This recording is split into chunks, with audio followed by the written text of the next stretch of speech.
پنجره سخت ولی عزیزکم، غماتو پشت سر بذار تا آخرش کنارتم، ما میتونیم طاقت بیار.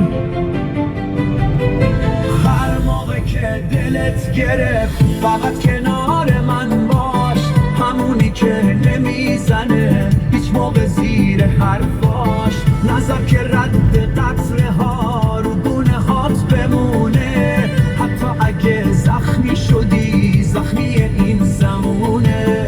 میدونی که قصم رو خود خدا نوشته، این قصه های زود گذر بازی سرنوشته، بازی سرنوشته.